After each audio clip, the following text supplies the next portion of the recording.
warahmatullahi wabarakatuh.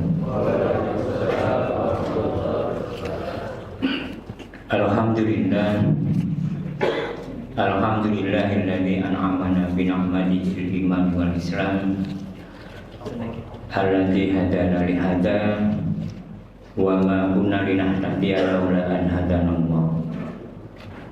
Asyhadu an la ilaha illallah wahdahu la syarika lah wa asyhadu anna Muhammadan abduhu wa rasuluhu la nabiyya ba'da. Allahumma shalli ala Muhammad wa ala alihi wa sahbihi ajma'in.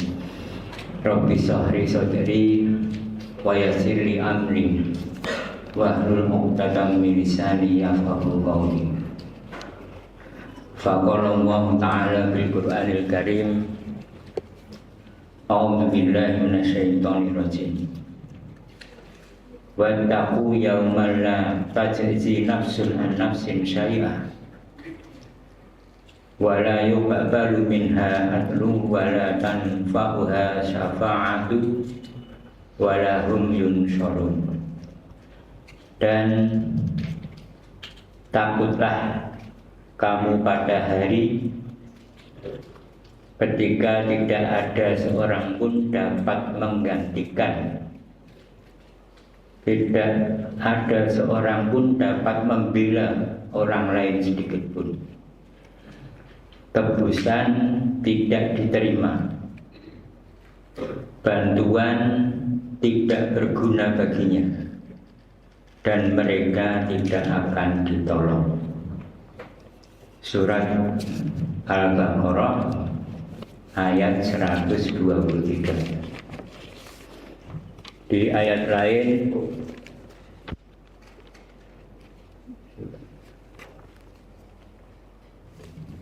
di surat Al-Ma'arij ayat yang ke-11, sedang mereka saling melihat. Jadi kita besok ini di hari akhir itu walaupun satu PT UBS saling melihat. Pada hari itu orang yang berdosa ingin sekiranya dia dapat menebus dirinya dari azab dengan anak-anaknya. Jadi penyesalan kita besok di hari akhir ini kepinginnya menebus penyesalan kita besok itu dengan anak-anaknya dan istrinya. Saya kisah dikeroni, disayang-sayang, besok menebus, dan juga saudaranya dan keluarga yang melindunginya di dunia, dan orang-orang di bumi seluruhnya kemudian mengharapkan tebusan itu dapat menyelamatkannya. Namun Allah mengatakan sama sekali tidak. Sungguh neraka itu api yang bergejolak, yang mengelupaskan kulit kepala. Surat yang ke-70, surat Al-Ma'arij ayat 11 sampai 16. Ini sebagai penyeimbang atas kebahagiaan kita pada hari ini. Kita tadi sudah cukup bahagia, cukup enjoy, dan saya akan menyeimbangkan bahwa apapun yang kita perbuat, apapun yang kita kerjakan di dunia ini, besok kita akan menemukan pertanggungjawabannya. Mungkin saat ini saya kelihatan baik, kita semua terlihat baik. Kebaikan itu karena Allah tidak membuka aib-aib kita. Kita kelihatan sangat sempurna. Itu berkat Allah tidak membuka aib-aib kita. Tetapi itu semua Tidak penting apabila kita mau menghayati apa yang sudah saya bacakan tadi, bahwa besok di akhirat kita ini akan mempertanggungjawabkan seluruh amal perbuatan kita ini nafsi-nafsi, sendiri-sendiri. Anak, istri, harta, tidak semuanya bisa membantu menolong apa yang sudah terlanjur kita kerjakan. Maka sebaik-baik orang hidup itu masih ada untungnya dibandingkan yang sudah meninggal. Jadi segalo-galonya suasana hati kita pada hari ini, seremuk-remuknya itu, selama kita masih hidup masih bisa memilih, memperbaiki, mengingat-ingat bahwa apa yang kita kerjakan itu besok ada pertanggungjawaban. Jadi ini lebih hati-hati lagi di dalam memproduksi perbuatan-perbuatan yang melanggar syariat Islam. Salah satu perbuatan yang melanggar syariat Islam bagi karyawan PT UBS, perbuatan yang melanggar kesetiaan kepada PT UBS, yaitu tidak melakukan kewajiban sholat 5 waktu bagi laki-laki di masjid. Ini masih ada beberapa karyawan kita,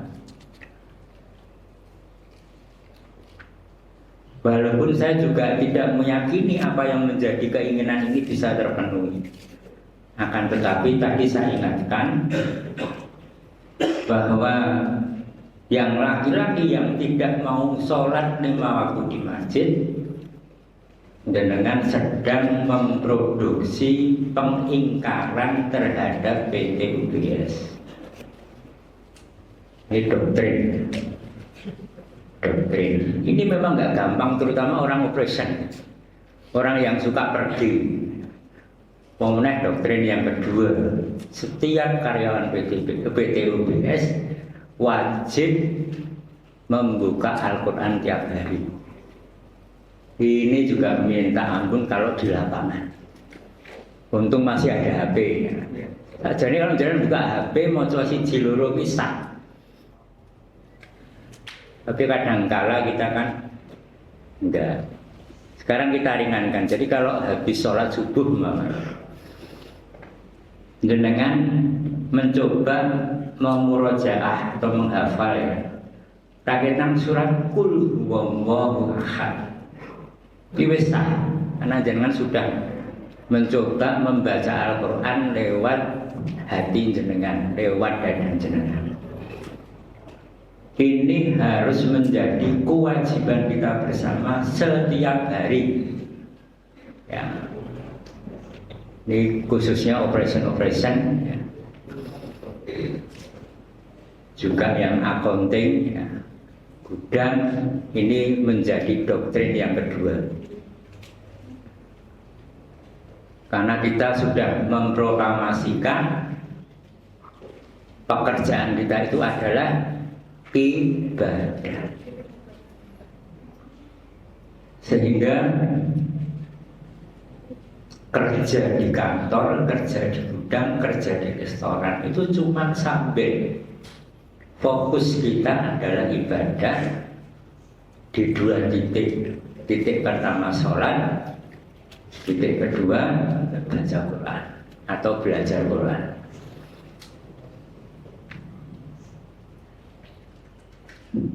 Sunnahnya adalah kita menghadiri kajian-kajian sebulan. Kalau yang office 2 kali, yang operation sekali. Dalilnya apa? Orang yang tidak belajar selama kurang lebih 35 sampai 40 hari tidak bermajelis itu lebih gampang digoda oleh setan. Makanya kita memiliki kebijaksanaan. Kalau di office ada program dulan bareng, Di operation ada kajian, di pejabat ada kajian kedua. Pejabatnya 2 kali. Hal-hal yang membuat izin harus syariat, harus kuat. Ya, kalau hari ini yang izin pokoknya nungguin bapaknya operasi, itu syariat.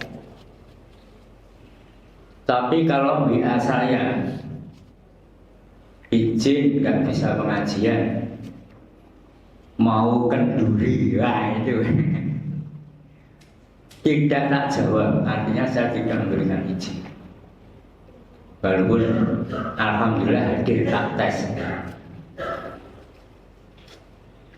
Kadang-kadang pengajian yang syar'i ini akan kalah dengan budaya yang bisa-bisa kalau enggak hati-hati masuk kepada kesyirikan.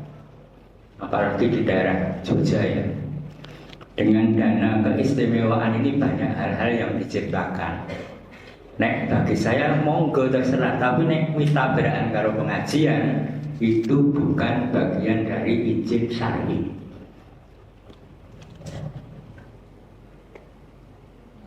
Tapi juga nggak ada sanksi. Nek nekat orang pengajian, orang hukum nggak ada sanksinya. Aku cuman poin, ada poin. Termasuk karyawan PT UBS, kalau part-time itu masih ada toleransi. Part-time masih ada toleransi. Yang tidak melakukan sholat berjamaah di masjid. Saya juga ada, ya. Saya sholat, kok ngerti karyawanku ora sholat. Saya itu sedih. Saya sedih, karena itu tidak sesuai dengan visi misi kita.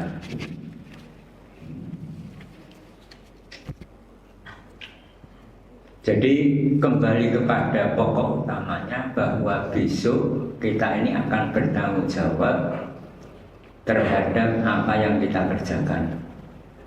Dan yang paling pokok dalam hidup ini itu cuma kita tuh baru diuji. Tadi sejarahnya Nabi Adam turun di dunia, terus sampai ke kita ini, itu nanti akan dikembalikan pada 2 titik. Apakah kita kembali ke titik yang benar, yaitu surga lagi, atau dengan ujian yang Allah berikan di dunia ini, kita harus kos dulu di neraka. Transit, nah bahasa kerennya itu transit. Orang yang yakin bahwa Allah itu adalah sesembahan kita, itu pasti akan masuk surga. Nek kowe kan dolan, kokean maksiat, kokean berpaling dari apa yang menjadi perintah Allah, yang jenengan transit dulu di neraka. Ya ora apa-apa nek takdir seperti itu. Jadi monggo kita sebagai persaudaraan yang ada di PT UBS ini adalah persaudaraan berdasarkan ibadah. Persaudaraan berdasarkan visi misi hidup yang sama, yaitu mengabdi kepada Allah Subhanahu wa taala. Dan kuncinya selalu bahagia. Kunci bahagia itu apa? Siapa yang berani jawab? Kunci bahagia, ayo. Penghasilan apa? Kurang separuh. Baru 50% ya. Cicile? Mensyukuri kalau bersyukur padha ora? Dil tadi. Apa sing siji? Maulana dengaran gue pinter mana? Bar itu kau bojomu kowe. Yo, Mas Hiran itu piro? Ya 250, Maulana 250 ngono kae. Terus Maulana iki rada oke anu iki. Saproke di bojoku itu baru seru sih. Bojone kan kejegani kuwi. Jadi kunci kebahagiaan kita itu bukan harta yang banyak. Jadi kalau sekarang ada yang sok meri saya, wah Pak Erwani enak. Jadi direktur, gue kira ngerti aku ya. Yang ngerti ya. Itu orang Jawa itu wang sinawang. Sebenarnya orang hidup itu sama aja, di posisi apapun itu sama aja. Sebagai direktur atau sebagai partai itu sama posisinya, sama-sama mengemban amanah. Saya melaksanakan amanah saya sebagai seorang direktur di partai juga sama melaksanakan amanah sebagai seorang partai. Apalagi LSM, AM, SPV, semuanya itu sama. Kita tuh sama-sama dalam posisi mengemban amanah. Nggak ada bedanya. Jadi mereka tuh punya problem yang berbeda-beda. Jadi supaya itu semuanya kelihatan sama, maka ya tadi kita harus bisa nek pas penak selai kita bersyukur. Nek orang penak selai betulan aib-aib kita baru dibuka oleh Allah, maka kita harus bersabar. Walaupun secara psikologis dia tempuruk, dia jatuh.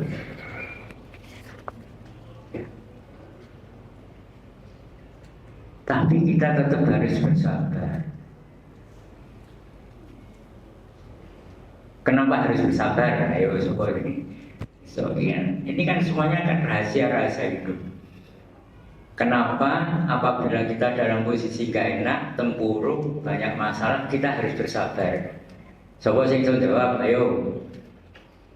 Ini cuma ulangan-ulangan ini. Nek materi ini gak masuk ya.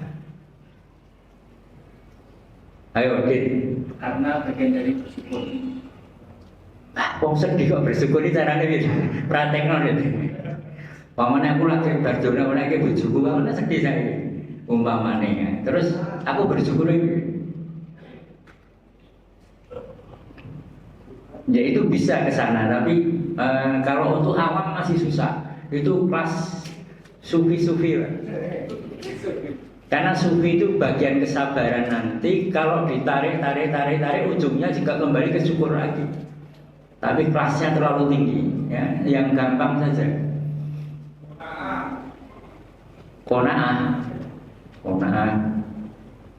Kona'ah itu nerimo ya.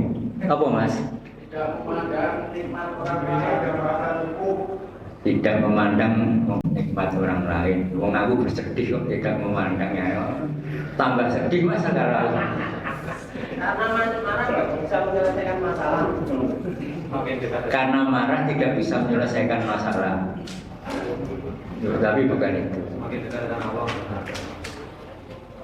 Itu percikan-percikannya, tapi fondasinya.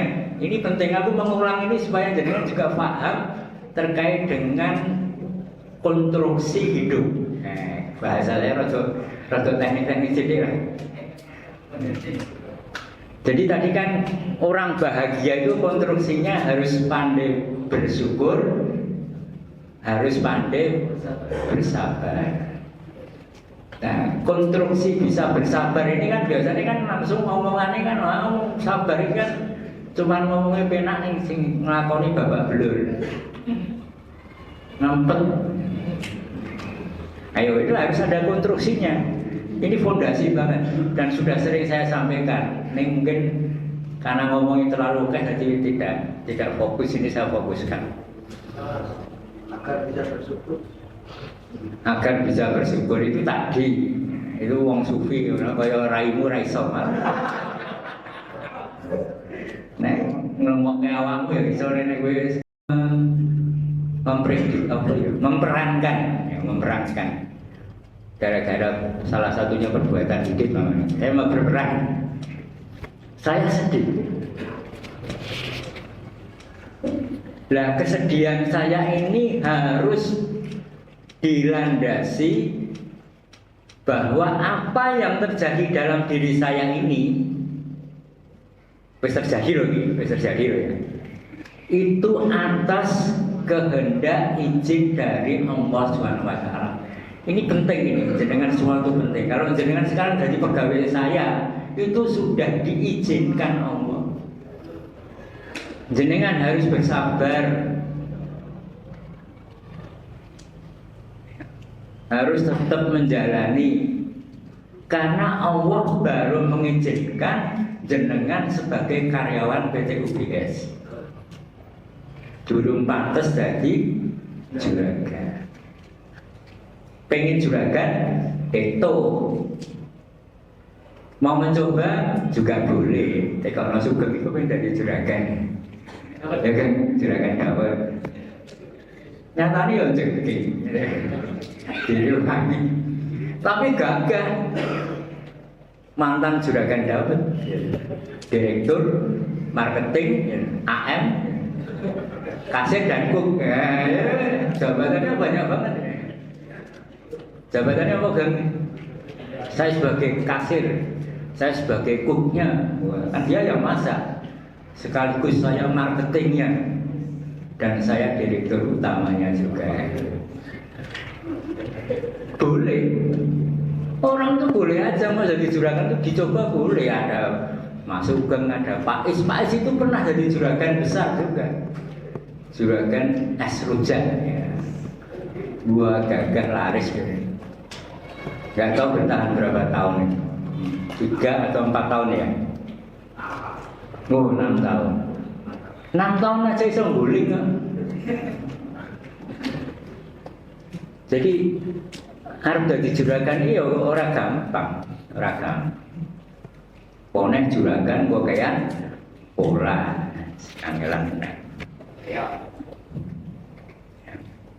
Jadi fondasinya orang bersabar itu harus yakin bahwa apa yang terjadi di dalam diri kita ini sudah di-ACC, sudah disetujui oleh Allah Subhanahu wa Ta'ala, sehingga kewajiban kita sebagai makhluk hanya menerima apa yang ditakdirkan oleh Allah Subhanahu wa Ta'ala. Itu fondasi dari kesabaran kita.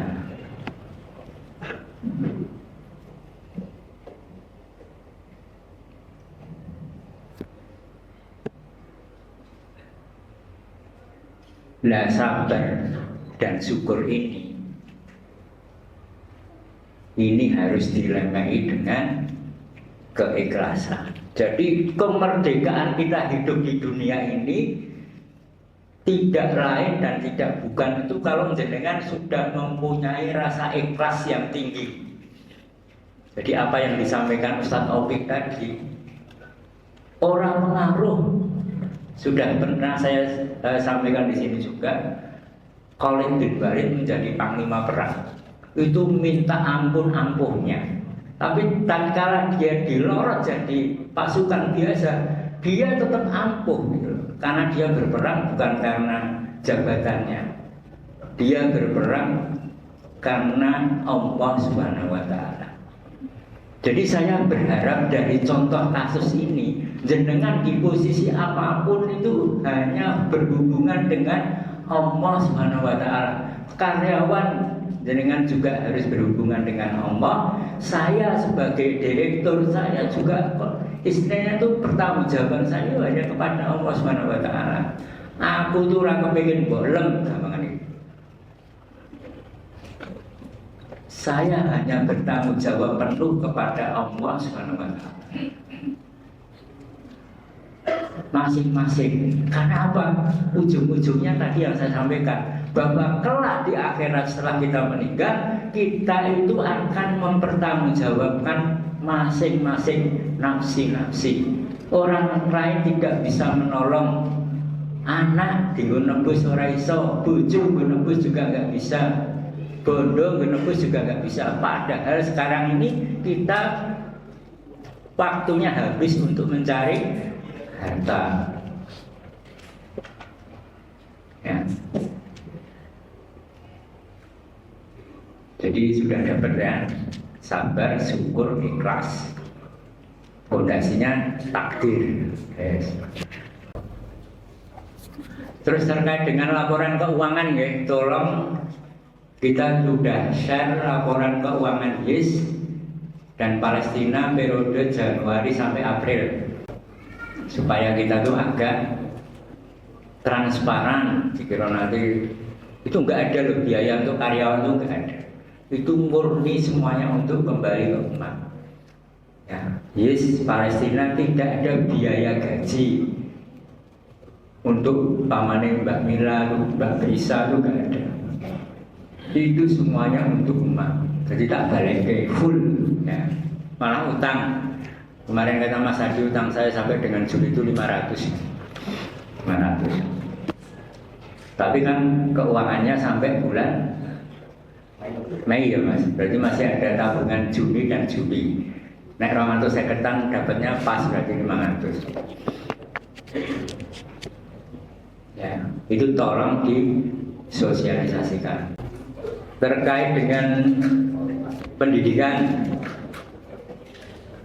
saya masih berharap dari seluruh karyawan itu yang sudah punya anak, nek iso masuk ini pesantren, nek iso, nek ra iso ya paling enggak Islam terpadu.